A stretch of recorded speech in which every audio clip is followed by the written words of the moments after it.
Sijajua kwa sababu kabla mimi sijapeleka zile mboga, yule bibi alikuwa mpika mboga zingine, kesho yake alikuwa amenunua kwa mtu mwingine. Mboga kama je ndio zimekuwa na madhara kiasi hichi, nashindwa kuelewa kwa sababu hizi mboga yuko aliozio na amezipeleka Mererani na mwingine amezipeleka Tengeru. Lakini mboga hizi ambazo ziliolimwa pale tumekula kwenye msiba wa Juma. Zilinunuliwa kiroba kizima kilikatwa hapa kikaletwa msibani. Hata na mimi nilikula make tulikuwa wapi? Lakini hapakuwa na madhara. Yeye bibi kwa tuma hizi, yeye tutamuondoa kwa sababu yeye akumpelekea yule mama mboga iliyopikwa.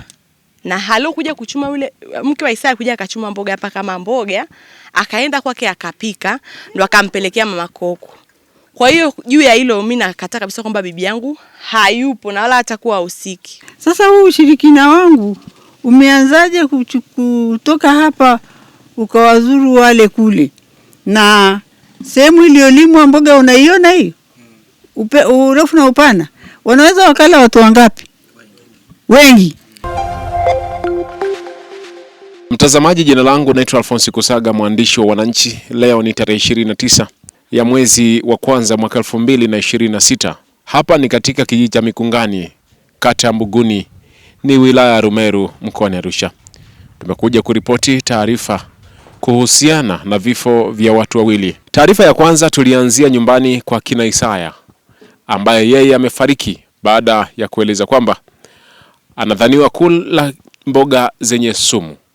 Lakini bibi Koko naye tumefika nyumbani kwake, ambaye pia ni marehemu, amefariki katika hospitali ya Seliani, Arusha. Naye vile vile inaeleza kwamba alikula kitu chenye sumu, kwa maana kwamba hizo mboga ambazo zinaeleza kwamba zimechumwa hapa. Lakini safari ya tatu tumefika hapa nyumbani kwa Bi Hamadi, ambaye ndiye mwenye shamba hili na mboga hizi amelizilima kwake. Mboga hizi ambazo zimekuwa zikitumika na kila mtu, watu mbalimbali wamezitumia lakini hawajapata madhara yoyote.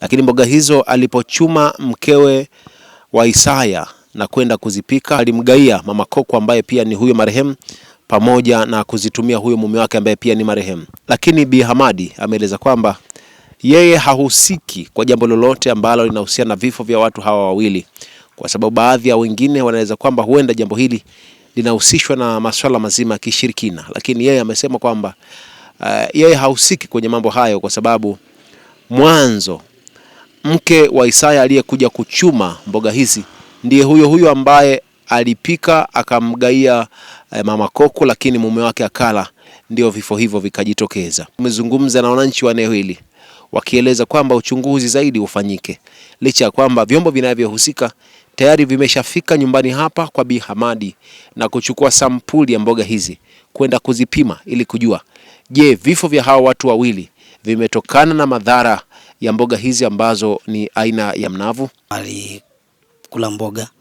ambazo zinasadikika zina sumu. Kwa maelezo niliopewa, wakati anaumwa hapa akatolewa hapa akapelekwa hospitali. Kwanza alipelekwa zahanati ya hapa karibu. Baadaye akapelekwa Mbuguni. Mbuguni akapata matibabu kiasi pale, alipopata wasi wakaona hali si sawa, wakamtransfer kaenda Mount Meru. Kwa taarifa za ndugu niliongea nao, hata hivyo nilikuwa naongea naye tu muda si mrefu, ndugu yake hapa akasema kule ndio aligundua, akasema kwamba amekula mboga zinazozaniwa zina sumu, na baada ya hapo tena wakamtransfer kwenda KSMC. Kwa hiyo baada na Mount Meru pale ndio alikopata vipimo vile kuonyesha kwamba zile mboga zilikuwa zina sumu. Lakini baada ya hapo wakampeleka KSMC. Lakini kijana alikuwa hawezi kuongea, toka wakimsemesha hata akiwa Mbuguni wanasema alikuwa hawezi kusema. Lakini baada ya vipimo kuendelea kwenda KSMC, basi kilichotokea ndio wanavyozungumzia kifo chake kilichofikia. Kwa hiyo sijaona taarifa nyingine zaidi ya hapo. Mimi naitwa Julia Zaili Kaya. Siku hili mdogo wangu aliumwa, na baada ya kuumwa tukamkimbiza hospitali ya zahanati, tukamtoa zahanati tukaandikiwa kwenda Mbuguni, hospitali ya serikali, mpaka tupata transfer kwenda Mount Meru. Mount Meru pale akapimwa, kuingizwa shule, akapimwa, akajulikana amekula mboga yenye sumu aina ya mnafu. Ndio. Na huyo bibi naye kwa taarifa, kwa sababu tukulazwa hospitali moja, naye kwa taarifa nikapata naye amekula mboga yenye aina mnafu. Na hiyo mboga ambayo imesababisha hayo ndio hiyo ambayo amekula mdogo wako? Shamba hilo moja. Yaani ni shamba la bibi wa jirani, mdogo wangu alilima share na huyu bibi mwingine ambaye mwenye ile eneo. Na mlivyohoji sana, alikula mboga muda gani na mwisho wa siku mauti umempata wakati gani? Kwa mdogo wangu alikuwa hawezi kuongea kwa sababu alikuwa amekabwa.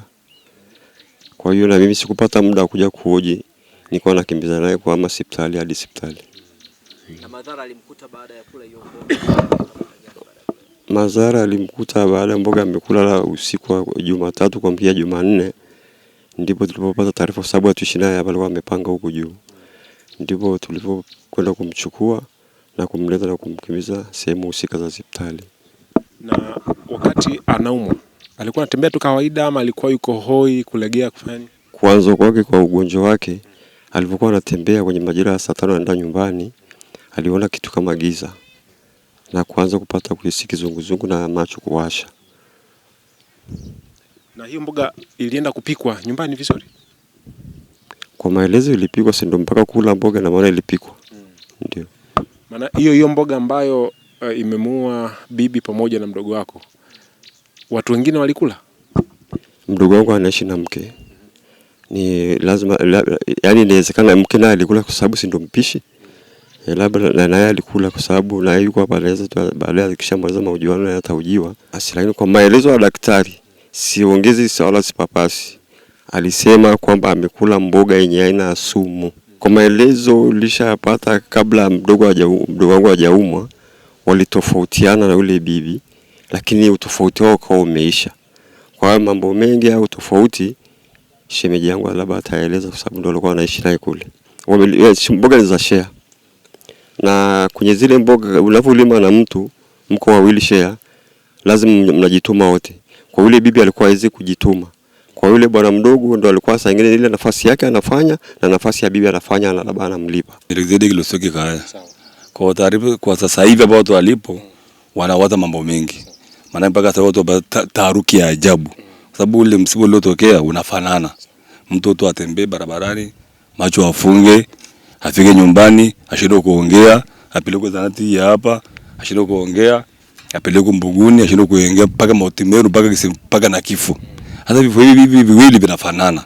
Na tuma ni kitu hiki kimoja, kama ni shamba ndio linasababisha nini vifo hivi. Lakini sasa hii imani ya namna si hatuna, lakini maneno anaongelea. Unajua mtu anapokufa kwa mazingira kama yale, lazima watu wataruki kwanza. Kwa nini imekuwa hivi? Kwa nini imekuwa hivi? Mpaka watu wamekaa mpaka sasa hivi tangu juzi ni kujiuliza tu. Kwa mfano bibi akasema bwana, mimi nakupa ile shamba bure la mboga sasa. Bure? Sitaki. Sitaki. Sitaki. Kwa hii imewaogopesha kiasi gani? Sasa kama taarifa ndio inakuja namna huu, alafu mtoto wewe mdogo wetu na ule bibi aliyefariki ni kama jamii moja. Unalivyokuwa alafu wakala mboga hiyo sehemu moja. Alafu hiyo ndio imeambiwa ndio imewaua. Wewe utabageza mboga? Unajua hapo kuna vitu vile tofauti. Hatujui ilikuwa share au alikuwa anafanya kazi kwake. Hiyo ndio tumeshindwa kuelewa mpaka sasa hivi. Mageni mara tu anaongea, mara alikuwa share, mara hakuwa share, hata tuelewi. Majina ni Elfasi Tukai Mahatu. Kwa mila ya kwetu, vitu kama hivi wazee wa mila wanakaaga, wanatafakari, wanaangalia ni nini kilichofanyika na wanachukua uamuzi wa kutatua hilo tatizo. Ni ngumu kwa sababu sasa kama kijana tumemwona juzi, leo ni marehemu, lazima tatutia hofu. Mwajuma Ramadhani. Mboga tulipika mnafu, tulikula wote.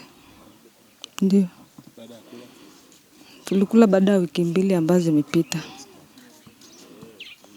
Ya 3 ndo akaanza kuuma. Kuna maneno alirushiana, mimi alikuja kuniambia walipishana kauli na yule bibi. Kwa sababu gani? Kwa sababu hizo hela mboga. Walipata kiasi gani walivovuna mvuna wa kwanza? Ni kwamba waliuziwa watu wawili, bado mmoja kuleta hela, huyo wa kwangu akaenda kumpa 20,000. Akampa 20,000. Lakini baadaye yule mama alikuja kugeuka amesema hajalima naye share. Amekataa. Achukua yeye. Lakini anasema kulimana share, lakini watoto wanasema sio hivyo. Mama anakataa tu bila makubaliano kwa alime wote wagawane hela. Mume wangu ndo ameanza kuumwa. Alianzaje? Yaani tumelala vizuri, asubuhi akaamka, akakata natoka nje, akarudi ndani. Mimi nikamfuata nikamuuliza mbona umerudi ndani? Akaniambia macho yangu mimi sioni. Nikamwambia kuna shida gani, mbona hujaniambia tatizo ni nini?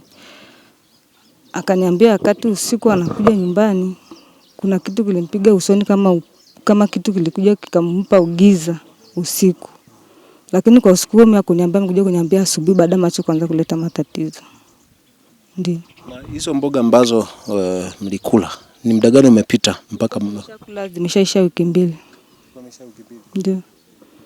Na yule mama Koko na yeye alianzaje kuumwa? Na tu hivyo baada ya kwangu kuanza kuumwa impita siku baada ya kumpeleka kwangu hospitalini, kesho yake naye akaanza kusema macho kama analeta giza. Nje na huyu mama Koko pamoja na mmeo ambao sasa hivi ni marehemu, hao wengine ambao mmewapa mboga kama majirani nao hawana shida? Wapo, hawana shida.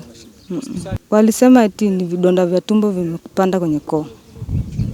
Baadaye kuendelea kuchunguzwa akasema ni madawa anayepiga ya mboga kwenye shamba ndo amemzuru. Na sasa bibi naye alikuwa anapiga dawa? Hapana. Sijajua kwa sababu kabla mimi sijapeleka zile mboga, yule bibi alikuwa mpika mboga zingine, kesho yake alikuwa amenunua kwa mtu mwingine.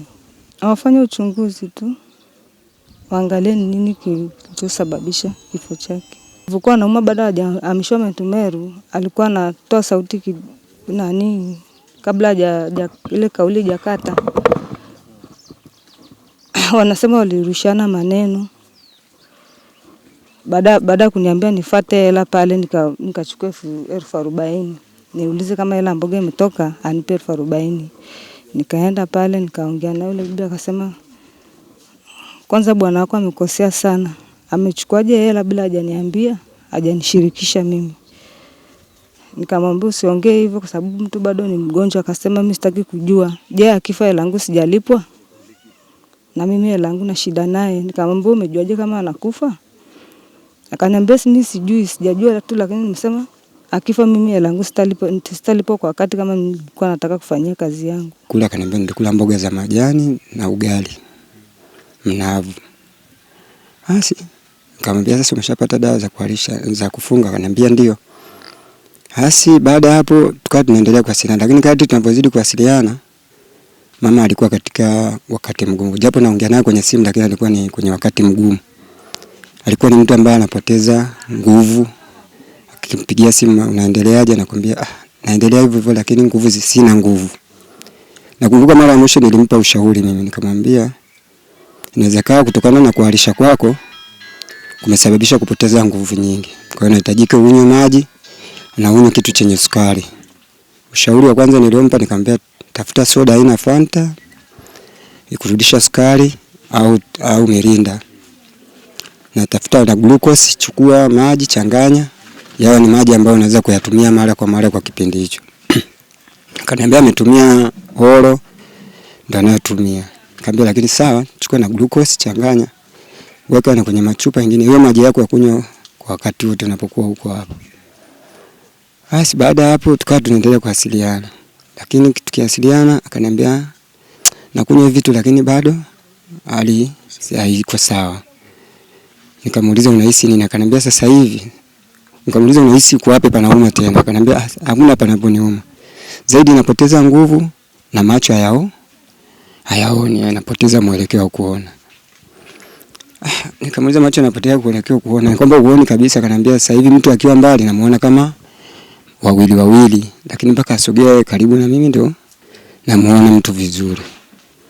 Nikamwambia basi ngoja niwasiliane na mjomba tujue tunafanyaje. Akaniambia yani mimi nachoomba tu fanyeni mpango, mnitafutie hospitali mtakayonipeleka kliniki ya macho. Nikawasiliana na mjomba wangu. Nikamuuliza mjomba tunamsaidiaje mama? Kwa hiyo baada hapo kunipigia simu na kuniambia ile hali, na mimi nilipokuwa nawasiliana naye, kwa sababu kadri nilipokuwa hata nilipokuwa nikiwasiliana naye siku hadi siku au muda unavyokwenda sauti inapotea. Yaani inashuka, sauti inashuka mpaka akawa sasa hata akiongea ni ile mtu anaongea kama kwa ishara tu. Sasa hiyo Jumatano na mimi nikawa nimepata wakati mgumu, nikaona hapana, nifunge safari kwa ajili ya kuja kumuona mama. Na mara mwisho ameniambia njoo, mimi naumwa sana. Na mjomba kama msiteza njoo, bibi anataka uje. Nikapanda gari, nikaja huku. Nikafikia Arusha pale Seriani, nikaingia pale. Kwenda kumcheck, nikamkuta mama yuko ICU. Macho hayazi kuona tena. Kutambua mtu hawezi kutambua hata ukimuita. Ni yule mtu ambaye anaweza kawa anakusikia lakini anaitika kwa ishara tu ya kichwa. Ukimuuliza kitu atakitikisa kichwa, fanya hivi. Mikono tu anafanya hivi, miguu anatikisa. Lakini tukaona hii ni hali ambayo labda anaweza kawa kutokana na hii hali iliyomkuta vitaisha. Kwa toka pale hali kaendelea hivyo. Hakuwa leo atapata nafuu, mwisho atakapata nafuu. Sasa dawa zilizokuwa anatumia zikawa zinabidi awe ni dawa ambazo zinamsaidia kutoa sumu na kupigwa sindano za usingizi. Sindano za usingizi awe anatulia, pressure isisumbuke na anatumia dawa za kupunguza sumu. Kwa kadri naenda toka hiyo Jumatano alivyoanza hivyo, alivyowekwa ICU. Ni mpaka Jumatano ya jana alivyotuacha.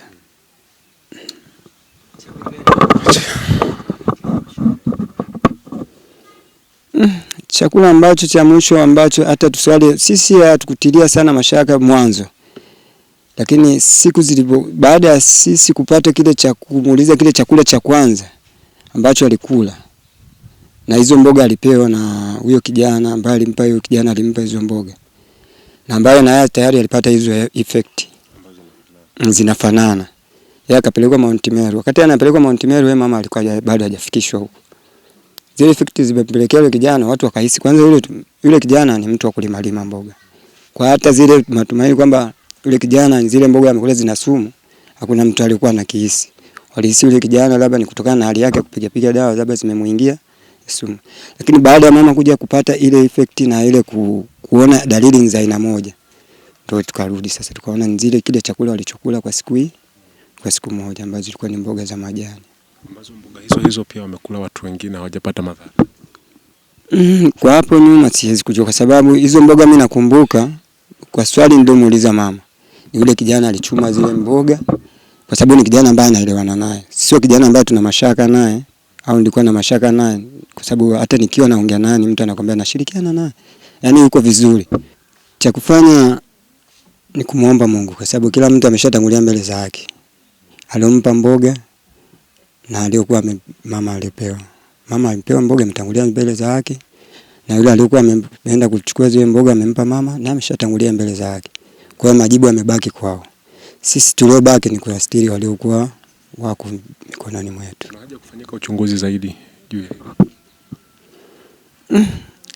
kitaalamu ningesema labda nifanye uchunguzi. Lakini sikupenda kufanya hichi kitu mimi nimemwachia Mungu. Kwa majina naitwa Fatuma Mauna. Natokea kitongoji cha Msikitini. Mimi ni balozi wa eneo hili. Kiukweli mimi sijafanikiwa kuonana na mgonjwa hata mmoja. Taarifa nilizozipata ni kama mlizozipata ninyi. Ila mimi tu nimeongea kwa binafsi kwamba kiukweli tumepata pigo. Kwa sababu huyu mama tulikuwa tunamtegemea sana. Kwanza alikuwa ni mkunga. Lakini pia alikuwa mshauri. Alikuwa anatusaidia sana kwenye mambo mengi. Maana alikuwa ni msema kweli.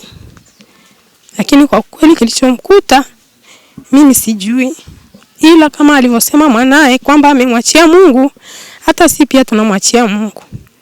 Tutapiga goti tutamwomba Mungu kwa sababu kama kuna kitu alichokifanya mwanadamu, Mungu anajua kweli na isio kweli. Lakini pia kama hakuna, Mwenyezi Mungu atusamehe pale ambapo tumekosea kwa kufikiri na kuwaza. Hilo ndio langu tu, lakini kweli nasema kwa uchungu kabisa nimeondokewa na mtu muhimu sana. Maana nilikuwa nikipata shida na kuja kwa huyu mama ananishauri. Alikuwa ni mshauri wangu sana. Kiukweli nimeondokewa na mtu muhimu. Ila sina cha kusema, ila tunamshukuru Mungu kwa kila jambo. Ila mimi nilikuwa naomba kama madaktari wanaweza kufanya uchunguzi wa kina kubaini kwamba shida ilikuwa nini. Aidha ni sumu kweli na ni sumu gani, kama ilitumika kwenye mimea ili ifungiwe isiendelee kutuathiri.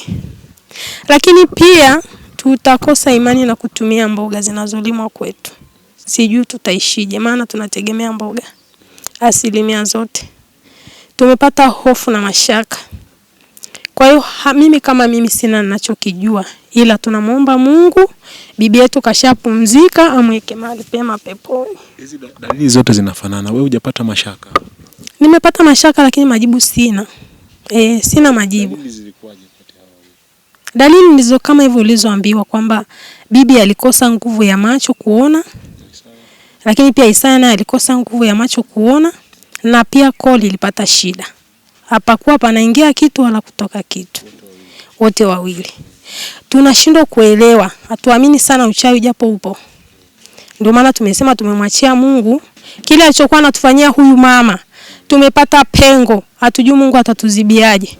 Ila kama kuna mkono wa mtu, yani aishivyo Mungu, hukumu anayo Mungu mwenyewe. Sisi hatuwezi kuhukumu.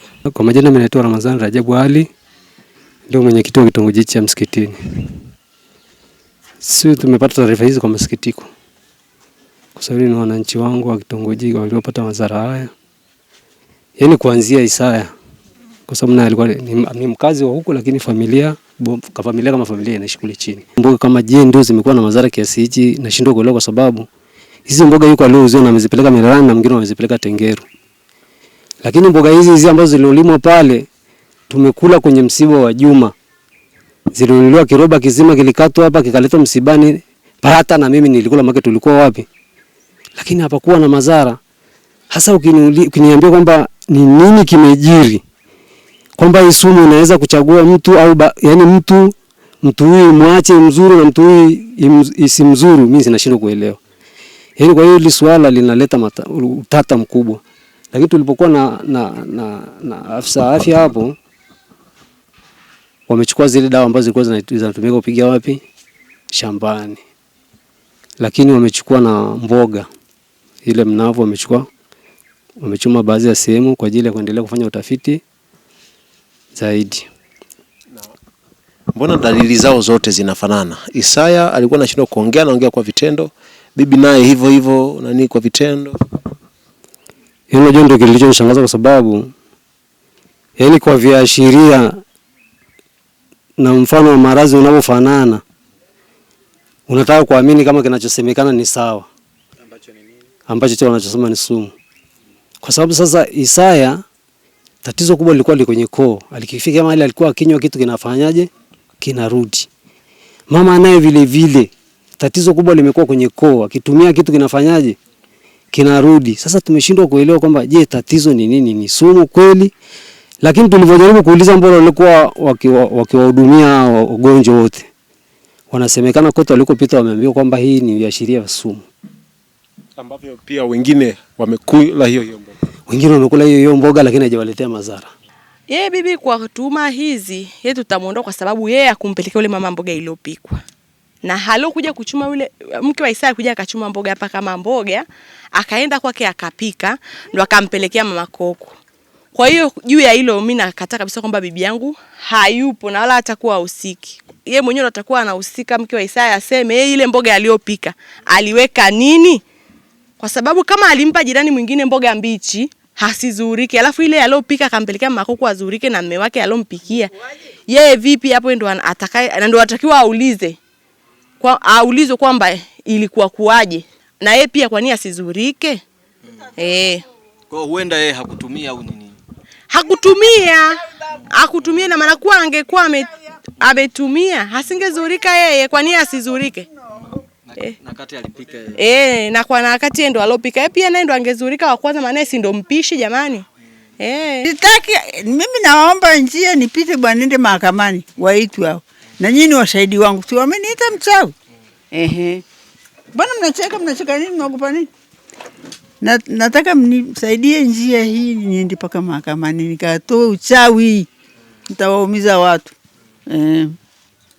Kati ya Mungu na uchawi, mimi namwamini Mungu tu. Ni mtu wa swala tano. Sasa kila saa wakati napiga raka na kuomba ale. ndio mambo yangu naona yanakuwa hivi. Yule kanizulumu hela nyingi hivi. Nakuuliza hivi. Haya nini yanasemekana kama ni sumu za zile za kienyeji. Ndio nimewatilia wao. Kwamba Ushirikina. Sasa huu ushirikina wangu umeanzaje kutoka hapa ukawazuru wale kule? Na sehemu iliyolimwa mboga unaiona hiyo? Urefu na upana. Wanaweza wakala watu wangapi? Wengi. Kati ya hao wote hao kuna taarifa nyingine mmepata hichi kitu? Jamani, tuzungumzeni vizuri manane yawe wazi. Mimi nitapanda hivi. Tawapandisha hawa na nitaja mimi na kule wakaweze kuzungumza na maana ya polisi. Mnataka kwenda mahakamani, si ndi polisi. Kwa wewe na Isaya pamoja na Mama Koko wote marehemu, uliwahi kugombana nao katika namna yoyote? Kwanza Mama Koko hajakanyaga hapa asilani siku nyingi, karibu miaka miwili. Isaya alikuwa akija anakuja pale shambani, kama ni hiyo shughuli anafanya, akishaniomba hela akipata anachomoka. Hana kukaa wala anywa maji. Wala hajakulaga chakula hapa kwangu. Na kwa kifupi haukuwahi kuwa na ugomvi nao? Nani huyu? Huyu Isaya alikuwa na shughuli ya hicho kibarua. Huyu Mama Koko asilani ya badani ni siku tele sana. Inaweza kuwa kama ni miaka sijaonana naye. Wanaokuzungumza vibaya, wanaokuogopa, unahisi kwa nini wanakuogopa? Umewahi kufanya tukio gani la kuwafanya wakuogope? Wale wanaviniogopa. Si wanajua tukifika pale hawasunisubutu, waniweze ni hizi chocho tu wanapita wakisema. Mwanamume kama wewe hivi ananiogopa kwa sababu anajua huyu nikivuka naye mtu nimekwisha. Mtu anamaanisha mahakamani. Bibi, wewe unaweka hizo sentensi hadi mwisho, kuna watu hawaelewi. Ukisema unavuka mtu unaenda nakwenda mahakamani, wao hapo wanaogopa, wanasema yatakuwa mabaya. Na mimi hapo natafuta njia ya chocho paka nivuke mtu. Niende pale. Kwa tofauti na mahakamani hakuna namna yoyote ambayo unajua unikwambie, wewe si mtu mzima na akili zako. Uone hili jambo limekuwa kubwa au dogo? Mimi nashangaa wanakuogopa, na sisi tukasema tukamuone huyo mtu anayekoga anaogopwa. Mtu wa watu, mtu na upendo. Haki ya Mungu. Haki ya Mungu nakwambia. Tunawaambia tusindikizeni, basi wanakataa. Hadi kiongozi ndo akasema basi twende. Hata nao ulikuwa unaogopa? Mashallah.